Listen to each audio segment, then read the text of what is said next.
Dad Pod. This is a video thing as well. Doesn't have a name. Podcast. Midlife crisis. Paddy Daddy. Midlife crisis. Dadcast. That's not bad, actually, yeah. Dadcast with Nivea Men. Try Ireland's #1 skincare brand.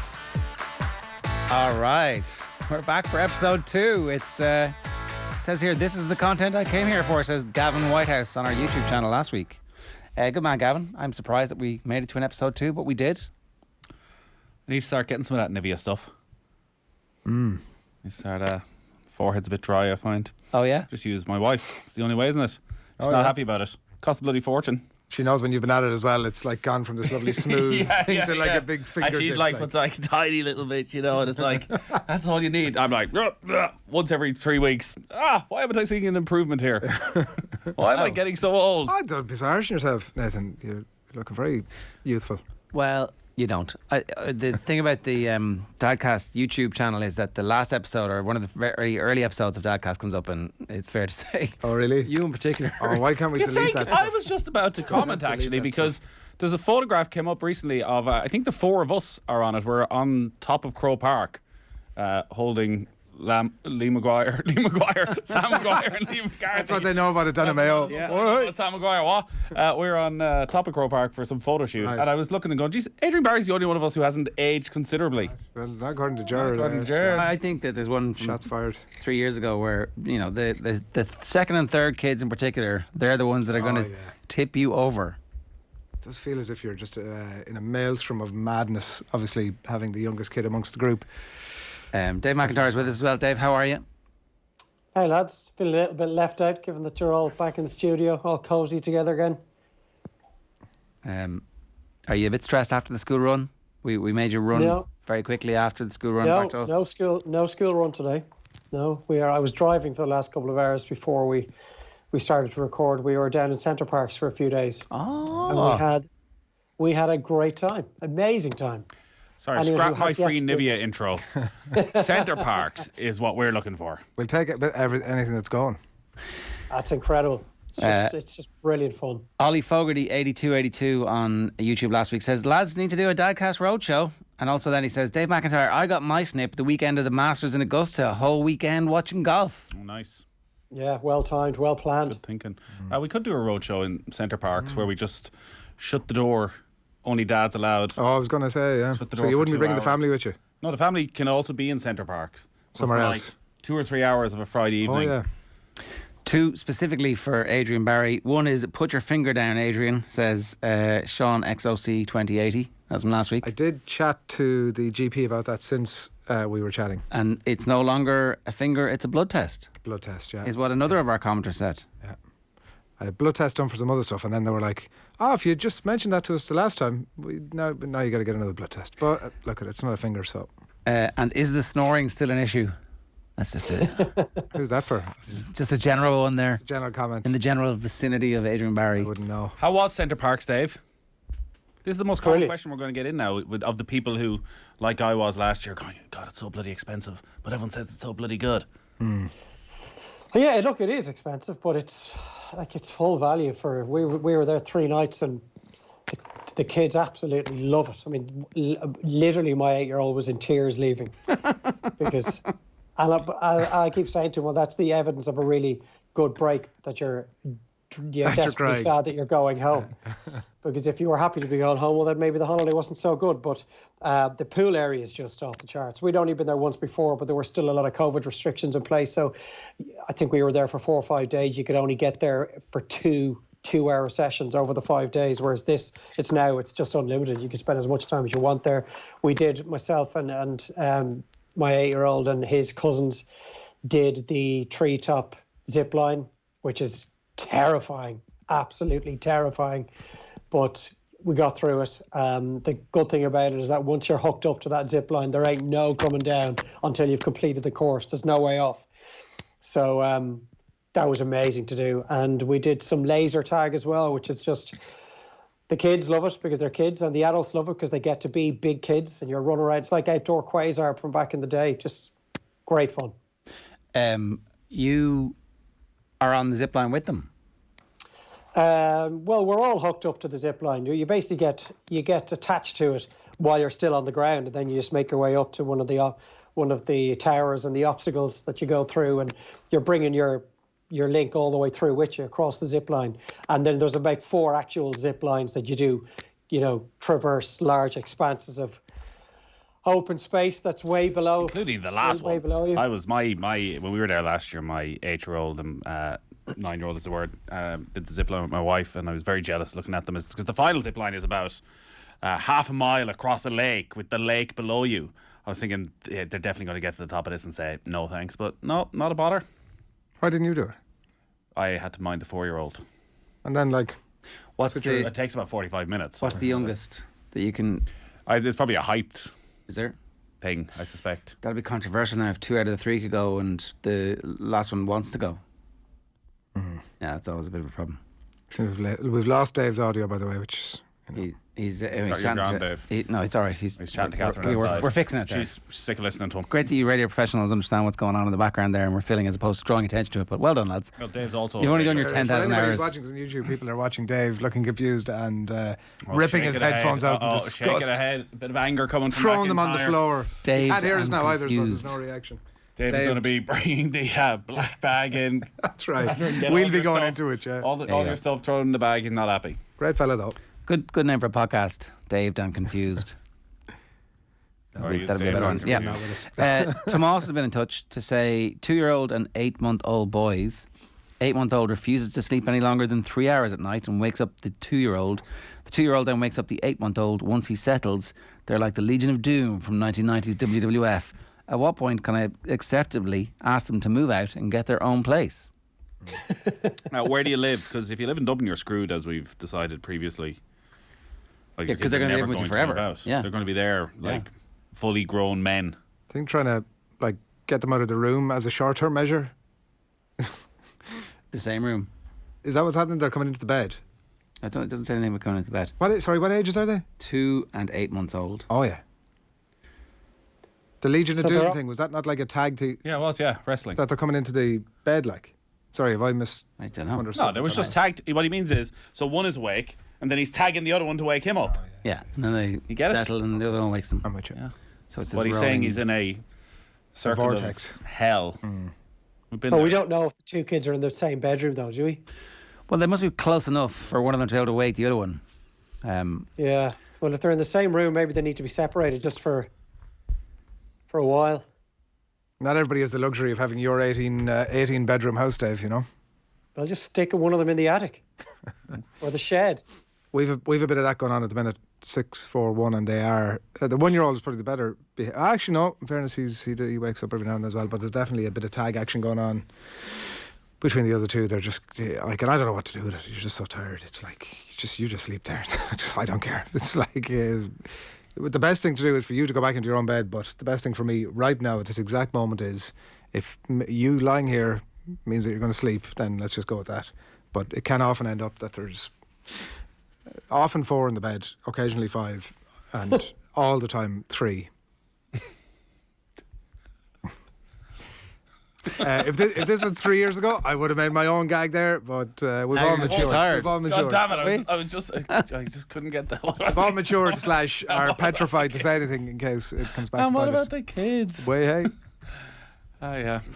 At least when they get to one is probably still when they get to sort of 3, you can sleep a bit better without the fear of I'm going to roll over and smother this child. There is that, yeah. Oh yeah, but you know, like kids at that age, they're just all over the place. Like they don't get into the bed and lie down and go to sleep for the night. Sideways. Every direction, yeah. So that's fun. Cheers the light with that. Well, He's upset at himself that he's no longer allowed to say these things. I think this is a safe Woke space. woke culture, there. This is a safe space, right? Obviously not. You're looking for a reassurance on that? Not coming from me. All right. So we had another one. We had. Have we given Tomas any advice there? No, I don't have any. Like, If you have a spare room, get them out of the room don't be in the for a same little room. while. Yeah, Easier Like, they're said still than done, very young. or- And the 8-month-old's still in a cot in your Yeah. room, isn't he? At that stage. Yeah, Or- yeah. So Ours is still in the couch. Yeah. Oh, in your room. Touch and go, probably out at that. No, well, probably depending, could be out. We would have been kicking them out after 6 months. Yeah. I think one of them was out after 4 months. As soon as they're in their own cot, you can get rid of them. Pretty much. But if you need to for a while to bring him back in, move the cot into your room, and then So let him go to sleep there, and then he can wake up somewhere else. Well, he'll sleep in there for a couple of weeks to. Oh, I thought you were suggesting shift them out again in the middle of the night with the bed, and then they wake up and they go. Can't be doing that. Oh, how did I get here? Well, maybe if you've got start them in your bed and then move them to the cot when they're asleep later. It's high wire, very risky. The risk of waking them up. We do that a lot, yeah. It just depends on the kid. You get good at that whole. Yeah. No! Creeping out like a cartoon character. Open the door and the door goes God damn it. I've blanked all of that from my memory. Totally forgotten it. Thank Christ. I know. It's active in my house at the minute. I had to get up last night about 2 o'clock in the morning to go and get a drink of water for one of them. And she was absolutely insistent. Water, I need water, I need water. You know the way, like the reasonableness in the middle of the day is bad enough, but in the night time it's brutal. And she was going on about this, and I thought, okay, well, I'm not going to have any option now. I went downstairs, got the water, came back up, fast asleep. Fuck. I mean, happy that I could go to sleep myself, but Jesus, just let me sleep. And there's no. Maybe tonight you'll leave a glass of water beside the bed for them. Oh no, in fairness, we often do that, but which maybe segues nicely into one of the topics that we're going to talk about today. We're trying to get them to stop pissing in the bed. Right. So drinking a gallon of water, which they're both prone to do just before they go to sleep, is not ideal. Yeah. So we've been through sort of weeks on end of so they can either obviously have a pull up, the nappy effectively for night time, or you can sort of do the high wire act of go, okay, we'll try this. And every single night now I get both of the elder two out whenever I'm going to bed, bring them out to the toilet. You wake them up. Well, I have it off to a fine art. I bring them out. Obviously, you have different challenges. One boy, one girl. The boy will generally piss all over the wall and everywhere that's going. And as he's fast asleep, and I'm going, hold on to your Mickey, just hold on to your Mickey. Point it into the toilet. And he's really, depending on what state he's in at that point, it doesn't really happen. But to be fair, with both of them, they're sort of in a routine where they'll come out, they will do their business in the toilet or around the toilet, and then they'll go back into bed, and they both seem to understand on some level that this is just a little interlude and then we'll go back to sleep again. Right. Very rare that they would actually wake up again afterwards. But there's often times where, I'm going up at anywhere between 11, 12, 1 and I've missed it. And it's too late. It's too late. That's your fault then, is it? You've waited too long. I've had one more glass of wine on Friday night than you should have. Or I wake up, I'm at the minute waking up a lot on the couch at 5 o'clock in the morning. What? Yeah. Well, I might have had a glass of wine, or there are times that there are plenty of evenings I don't have a glass of wine. I'm just so tired. I go to sleep watching something or other, and then I wake up at 5 in the morning. You know the way, previously you would have woken up earlier because your body wasn't so absolutely desperate for sleep. No, I would never. If I was sitting watching TV, I'd stay sitting up watching TV till 5 in the morning. But well, you see, I do this thing where I go, I'll just lie down here for a second, but I keep watching the TV. As soon as you want to lie down, I'm watching The Last of Us, and I'm like, I'll just get another 5 minutes out of this before I. What time is this? Could be 11, 12. Have you got your Fitbit or your? No, I don't. No, 6 hours. You're sleeping on your couch for 5 or 6 hours. I have done, plenty of times, yeah. Not great for the back. Your neck. No, you're right. It isn't good. No, it's not. It's not. Is your wife not going ape shit then when you rock into the bed at 5 in the morning? Why would she be going ape shit? You're waking her up. You're waking her up. Oh, sorry. Why would I wake her up? Because you're getting into bed at 5 in the morning. But no, I don't wake her up. Okay. Why would you want? I mean, I'm not saying you I'm purposely. trying to word this correctly. Purposely wake her my up. Previous experience in this territory. No, I just. She's a deep sleeper. No. She's a deep sleeper, Nathan. That's what he's saying. That's not what I'm saying. Adrian. That's not what I'm saying. What I'm saying is, you can get into your Jesus Christ. Nothing's waking up. Right, this is not where we need to go with this danger here. I'm just saying, you you're can in get into trouble the bed now. and not wake anybody up, and that's great. The noise levels are about 30 decibel. It's like white noise. Don't clip any of this. Don't clip. No, make no reference to this. But anyway, no, we've gone off track now. That's what's happening in my house about trying to get them to go to the jacks. And and we've been through. Geez, there was a period there for a couple of weeks where we've gone through it, and one or the other would have wet the bed. At least one of them would have done it every night, and sometimes two of them.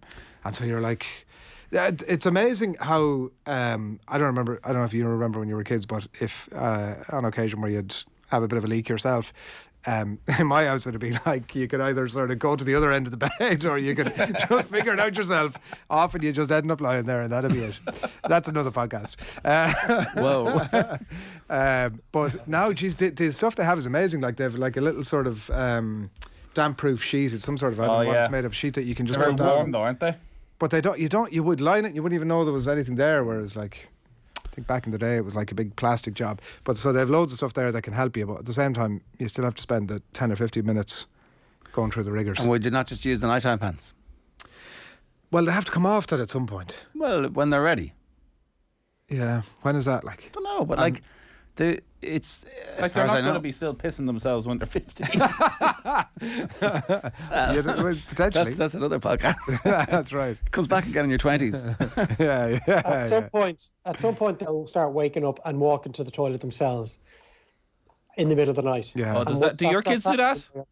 They do, but the problem is, well, one of them still feels the need to inform me first of the fact Yeah. that he's going to the Both of mine they like to inform the entire house. I need to go to the toilet. I don't get up and understand go. that part. Yeah. What are you telling me for? Yeah. I'm like, that's great and everything, but I didn't really need to know. Congratulations. Just off you go. Yeah. And then head back yourself. So you know you've been through all this stuff. So what happens? I don't know. You see, we're only 2 episodes back, and I already feel we need some sort of expert or psychologist to figure out how I've forgotten about everything that happened. So I presume, because most kids do, pee in the bed, that this must have happened. But I honestly have no memory of it Can't ever even be happening. that long ago. Like. So I'm fairly sure we just stayed with the nighttime pants until they were dry for a period of time, and that was it. Because it's actually, as far as I know, it's like a chemical thing. It's not you're not in control of your own. It's just a chemical thing, and What the do you mean? chemical, literally, your body produces a chemical that allows you not to piss yourself. Okay. And that it's not like a psychological thing. It's Can not you buy like any of that? you can't. There Could are you inject it like? yes. They stick it in Calpol. There are drugs. There are definitely Oh, are drugs there? that you Right, can okay. give if they get into like too old for that to happen. Exactly. Yeah. Jer's right though, Adrian. You just have a look at the night pants in the morning, and if they're bone dry for 3, 4, 5, 7, 10 nights in a row, you're ready to rock. Just take them off. That's exactly what we've done, and we're still in the same spot. Well, then wait another. So they go 10 through nights. periods of doing it and then dryness. not doing it. Yeah. Well, everybody does it at their own Pace. stage. And like we aren't in a rush for them to do it. It's just that like they appear as if they're ready, and then obviously they Have go a step through a back. run of Yeah. they go on a Leeds United, and suddenly it's I think you can definitely like stop drinking at a certain time of the day. But the other side of that is like if they're drinking loads of water, that's really good for them. And like parents are investing in massively expensive they're bottles. mad for water. Oh, Like, has your kid got one of these bottles No. that smells like Coca-Cola or something else? Lemon. What's So it the- was my young lad's birthday recently, and he decided he was spending 40 quid of his own money on a water bottle. Yeah. Which I was like, under no circumstances this happening. But apparently he had saved all of his money, so shouldn't we allow him at his age to make his own choices? apparently, said a neighbour. A wise person said this to me, and I thought it best to It agree. makes sense to me. Yeah. So yeah, I hear the name of it enough. I should be able to remember the name. Air up. Air Up. Air Up. So it's basically a water bottle, normal water bottle, but you put in this sheet that gives off an aroma of something else. It's like smelly vision, right? He has one that smells of cola. So when you're drinking it, it smells like you're drinking Coke, but you're actually just drinking water. Ah, stop. And you can buy these little. You can get any flavor you want. Yeah. So the scent do you goes up not- your nose, the water goes into your, and apparently the kids all drink loads more water because of it. Oh yeah, we'd have the usual fight of drink some water. No, just spends all day sipping on this. 40 quid a bop. 40 quid. And the sheets are expensive. I presume you have to rebuy them at some stage. On their website now, there's pods. You know, I'd say it doesn't smell so much like proper Coca-Cola. It's more like, the Mr. Freeze cola. Festive favourite 5 winter edition, a tenner for the pods. Strawberry balsamic pods, 8 quid.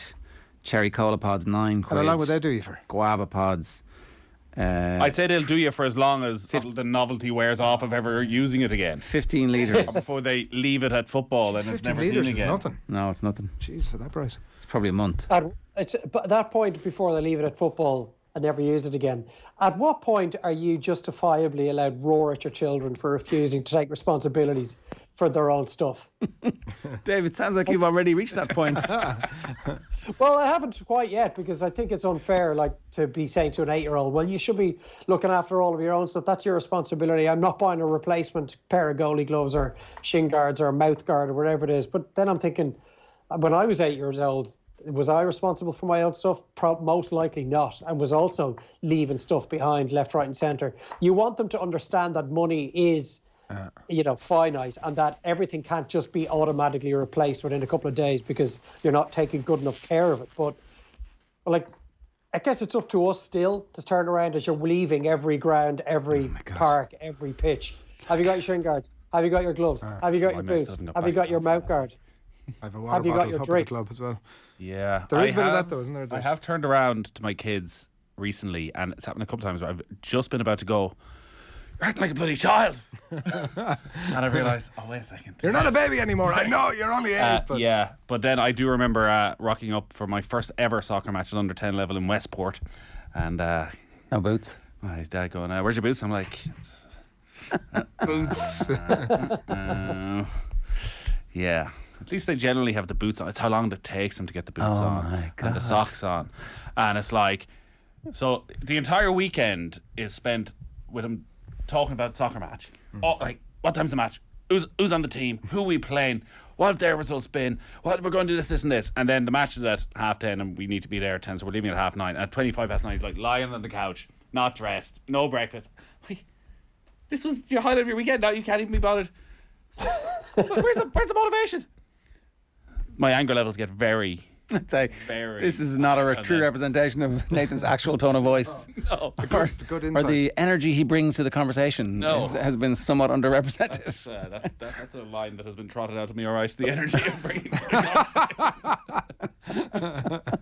Nathan, I think you're bringing a lot of energy. Good vibes here. Good. I wouldn't say good vibes by the sounds of it, but Most of our weekend are spent guiltily changing the teamer from accepted to rejected and coming up with a reason that's like close enough to the truth. You know, You're like the worst people. you don't need to be putting a reason into teamer. You kind of do. You do You not. do. Poor Nathan laying out the cones there, and then You are that.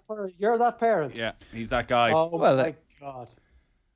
Listen, That's- how that's so- often? Like, everybody's kid can be sick, obviously, and you know, we'd much Every prefer bloody the weekend they're sick. sick. We'd much prefer the sick children to stay at home than coming along and would you? spreading it to Well, everybody else. But if it's the same child who's just, you know, last minute, you've got your teams picked, it's all set up. It's rather frustrating, so it is. I'd say it is. Yeah. Can you imagine? And then add in, Yeah, you add in imagine the it. parents there that don't respond on teamer at all, and then their kid rocks up 5 minutes before Worse the game is again. due to start, and that kid is not on any team because he wasn't assigned a team. I I can't presume, believe. Dave, you take the hardcore. Well, you're not in today, son. So It that's definitely got into I'm talking to somebody tone there, didn't it? It right. was That's like, right. It's like I'm going to Well, leave you I, out this week just so you learn your lesson. I'm talking to Jer. Oh, Jer is that parent. no, we always reply. Replying at 9:20 ahead of a 9:30 No, meeting no, and no, changing from accept to decline is not good enough. When you wake up with a hangover and you're like, oh shit, I can't do this today. I mean, I would actually put out hungover as like the reason, but that wasn't. It's not never been the case. Tusla are being notified. I meant me. You have a new sponsor this week. If you're in danger, signal now. Right. What was that? Was there another one? Well, I don't know if you haven't quite given me any. So we haven't Yeah, given you yeah. advice. We You're- did, you're unhappy. pull-ups. Well, you told me to do what The I've done pull-ups already. and keep sticking with them. Like, they have invented these things for a reason. Yeah, and also, but the thing is, you see, the two of them are sort of, they don't want to wear the pull-ups anymore either, even though slightly counterintuitive, obviously, but that's where we're at. Anyway, thanks for that. You've been no help. But it's given it a Be good airing. patient. Get some science experts, not That's what I us. thought you were Maybe they're waking up because they're wondering why their father hasn't gone to bed. There he is Again. downstairs watching The Last of Us again. Yeah, Zombies. suddenly like asleep and the bloody noise of the TV. Yeah, no, that's possible. I couldn't rule it out. Okay, and then one more. This one's from a suggestion from Dave. He says he finds himself often dreading the day the lads don't need the hand-holding, the bedtime story, or don't want to be tucked in, or want to kick the ball around with you, or even chat to you. Wow. Yes. Got bleak pretty quick. You need to take up golf, right, with them. That's the only... or fishing or something that they're forced to do for a long time. So they can... So drag them to do something that they've no interest in. you need to get them into it. No, it's not. There will, when this period of life that I'm thinking about, there will still be, I'll still be coaching them, and we'll still be walking to school together. Maybe we'll walk to school together. It won't be on the agenda anymore because they'll probably want to go on their own, but I'll still be spending time with them and everything. But I'm talking about the stuff that, you know, one night I was going up to bed long after they were in bed, and I kind of went in and watched them for a couple of minutes, and you're thinking, aren't they just gorgeous? And then you're thinking, that, like, in a couple of years' time, there just won't be any of that. And how much you enjoyed in the bedtime story, a couple of years' time, there won't be any of that. Or if you're walking down the street, and even my 8-year-old will sometimes slip his hand into mine, and you're thinking to yourself, at some point, when he puts his hand in yours, that'll be the last time that ever happens. And it's something that I really don't want to end.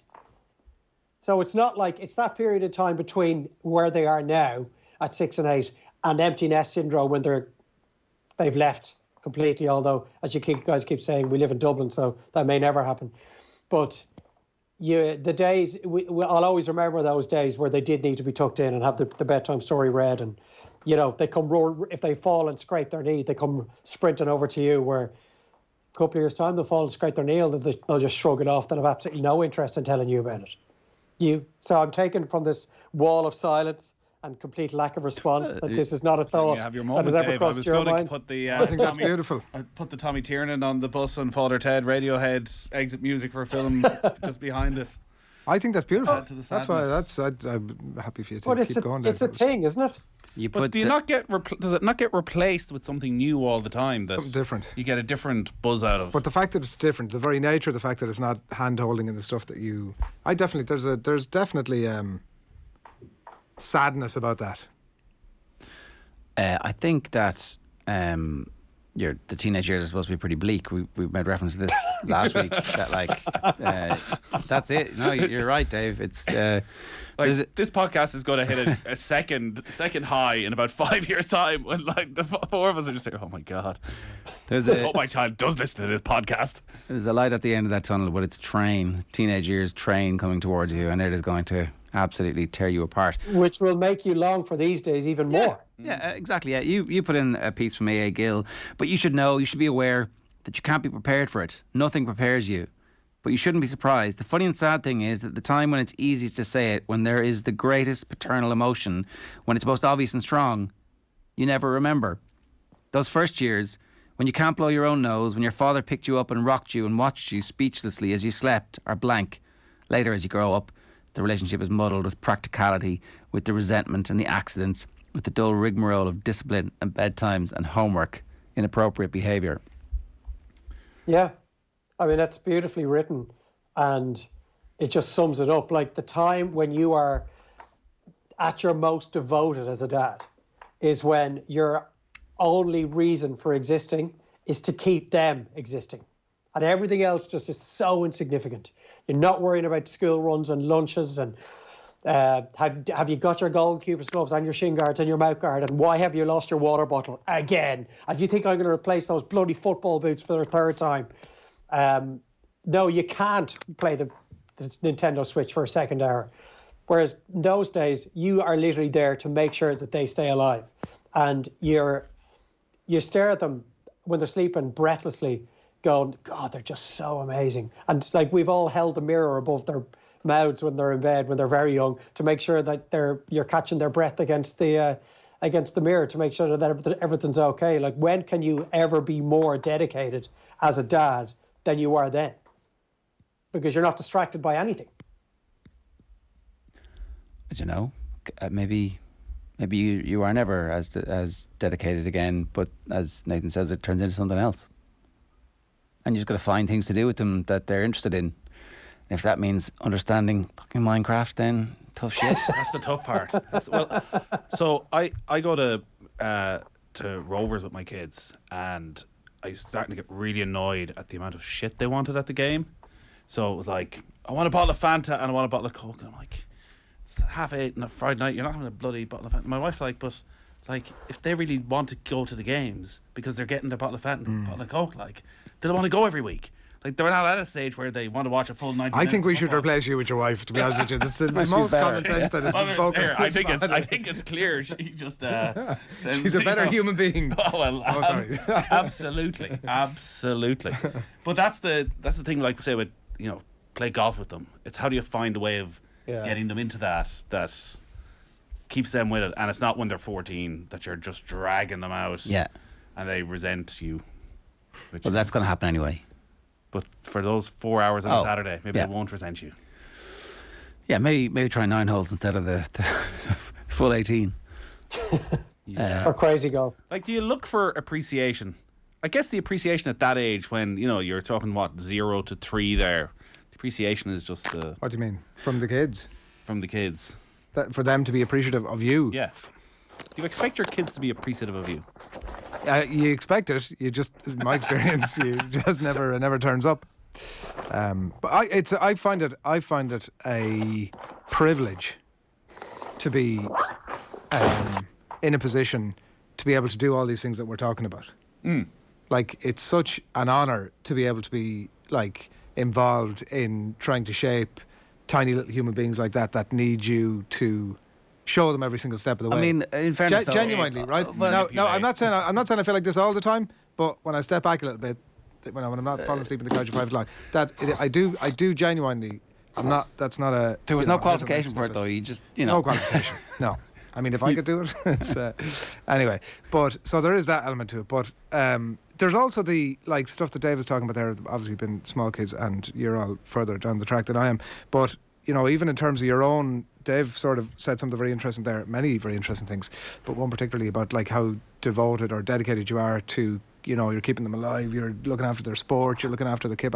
Everything you do is looking after them. So at some point, that transitions into you'll be doing a little bit less, and a little bit less, and a little bit less, and after 20 years, let's mute him there. Yeah, we can't. It's too late. After he's gone. Yeah. After 20 years, who are you at that point? Oh, he's back. Hello, Dave. You're back. No, he's back. No, you're back. Because my laptop is about to lose juice. So Adrian Barry's just given the most. I've got an emotional existential that we've ever had in Dadcast. All you'll hear in the podcast is Dave getting up in protest and pissing. Highly unprofessional. I just don't run out laptop battery before we're done. The question I have at the end of all of that is, after 18, 20 years, who are you even at the end of that? Because suddenly you emerge from all of that situation where your kids head off, they go to college, they go work and whatever they do. And you're suddenly going, well, the last 20 years of my life, I've poured every sinew of my being into you. And now I'm not even, I definitely have been thinking because I'm still 6 years from not having any kids at all. As in 6 years ago, I had no kids at all. And so I can still a little bit remember what life used to be like and how, I used to have a life. And then I sort of think forward another 18, 20 years from here and think, how do you, I don't know, in terms of relationships and yourself, and it's a very deep question, is it? How do you prevent yourself from becoming... Well, at that point, I can easily see how you just become shallow a meltdown. Do you know what I mean? It's suddenly I'm not off to... Empty nest syndrome while you have I'm not having it at the minute. I'm not having it. You are, though. You're having a little bit of it. I'm looking forward to it in some ways. But, you're casting your mind forward and living in that future, as opposed to very difficult not to do that. Of course I do think. Yeah. That'd be... Well, that's by living in Dublin. They're never going to leave you. Yeah. Don't worry about it. Yeah, don't need to worry about it. It's be like this until your dying day. Climate change. But you just play a different role then, which will stumble across. You're still their dad, and they'll still need you. Probably only mainly for money, and that's probably pretty much it. But I mean, I guess that's a question for any of us or any of our listeners that are lucky enough in their 40s to still have their dads around. Ask them. So, what was it like when we all kind of fled the nest and suddenly you did realise after 20 years of pretty much where either the first or second thought for every minute of your waking hours during the day was something to do with your kids. What was it like when that was suddenly, maybe it was a sense of freedom. Here we go again. I don't have to be at their beck and call all the time for the first time since, What age were you when you moved out of home? 17. Yeah, 17. I'd gone 18. Yeah. But we're from the country, so we had to. Dave's going to go 28. not a million miles. 28, I can tell you. I was in my mid-20s, but with that's so far away. Like if my eldest is still living here when he's 20, if my youngest is still living with us when he's 26, I mean that's 21 years away. So it's not something we need. My eldest moving out in 6 years. That's mad. It's 17. Yeah. Yeah. A fair bit of growing up to do. I was so responsible when I moved out at 17. He won't be up on YouTube at like Justin Bieber concert taking his shoes off, whatever you were doing, taking a t-shirt off. Other people were taking other things off, and I can tell you, there was no shoes involved. Well, I would be interested for any of our listeners that are out through that and have the experience of what it's like for their kids who they have devoted their time to, that no longer need to hold your hand crossing the road and no longer want a bedtime story and pretty much don't want to spend any time with you. What has it been like for them? And has it been replaced by something equally as special in their relationship with their children, or is there a void? Obviously, everyone's experience will be different, but yeah, but I think that everybody, all the messages we got from the start was, this is a blink, enjoy it. These are the best times. That passes so soon, and like it can't be the same because they're no longer dependent, and that's the whole point. Like, I think aren't we hardwired a little bit to love the dependency because it makes us feel great and it makes us feel more important and we're the center of the universe, and then that whole thing about Oedipus having to kill the father essentially. Like, they have to move on from us. And that's when you've done a good job when they don't need to come back to you all the time. So you just try and, at some point, have some kind of relationship with them that is friendly and interested and involved. And that's it. That's the best you can hope for. Anything other than that, like, we've talked about that before, it's a little bit too much, Anyway. Took me a long time to figure out. You know the way you just view your, and I think about this in the context of the conversation we're having just now. Like, I never thought about my parents as actual people. Do you have anybody else have that? Yeah, I just thought you were just parents. That's all you came in here to do. Like, that was it. Start and end of it. I know you had some other shit going on, but that was kind of it. And I presume that our kids will have the same experience. But you're just a parent. Come on. Yeah. Do you know what'd be nice? If, as a bit of correspondence every week, somebody who has teenagers sent us a nice letter of advice from the future. Advice from the future of, like it. Actually, I'm getting on all right with my 14 or 15-year-old, and here's how I'm doing it. Or it's gone to shit. No, I don't want to hear about any of that because that's coming. I just want to hear actually maybe it won't be that bad. Yeah. That's your challenge, Team Dadcast. Should you choose to accept it? No correspondence. Email dadcast@offtheball.com. We do seem to have a lot of people getting in contact saying, I've just become a parent, I'm about to become a parent, and they're jumping aboard sort of early doors, which suggests that, like, if that's the profile, people are not necessarily, like, listening to a lot of us and, like, continuing the journey. They're like, oh my God, these guys are idiots. Well, a reminder that, exactly. Dadcast is in partnership with Nivea Men. Want to feel great in your skin? Nivea Men has you covered. From sensitive, tailored skincare to cleansing and anti-age. Try Ireland's #1 men's skincare brand. And we're very grateful to them for bringing Dadcast back. But that is our lot for this week. Then, any final Jerry Springer style thoughts? I think I've been as giving as I'm prepared to be for this week. Dave, good stuff, even if you did ruin it with your microphone. Yeah, tried my best to ruin it with not just my poor microphone, but also my melancholic, nostalgic, sadness-inducing murmurings. Enjoy these last few moments that you had them. And you've just come back from Centre Parcs, Dave. This is a time of great joy. Yeah, look, it was a time of great joy. It was amazing. And they wanted me to be on all of those rides with them, and they wanted me to go down the rapids for the 287th time. And I wanted to go down for the 287th time. Although, if you've got a back problem, a neck problem, something like that, you're getting absolutely hammered on the way down there. My hip when I came back. Mind you, I'm not lying. We went back the second we were there, the second time in the evening at about 7:30 for another hour and 45 minutes, where all they did was a loop of the rapids again and again and again. In the pool? And you get, not the pool, so the rapids is like this, it's a fairly rapid downhill descent with a lot of bumps along the way, and you get absolutely, you're not holding on to it, and you're just in the water. It's like whitewater rafting without the raft. Yeah, and you're just throwing off everything. And, But oh That's my God. amazing. It wasn't the lads that just did the loop for an hour and a half. I just kept, I was nothing I have else to to keep do. going. I don't know else to do. Yeah. There's no bar in the swimming pool. Right. Well, there is actually. Is there a bar in the swimming pool? Class. There is a bar in the swimming pool. Oh no, It's but it's amazing. shut. I think the bar shuts at about 6 o'clock. Okay, just for Right. people like you. Because they To get flaming before that. you gotta get on it early. Anyways, we could all Second go down time to around. Parcs and give it a great review. There you go. Right, we'll see you next week. Dadcast at offtheball.com. Cheers, folks. This is a video thing as well. Does have a name? Podcast? Midlife crisis. Paddy Daddy. Midlife crisis. Dadcast. That's not bad, actually, yeah. Dadcast with Nivea Men.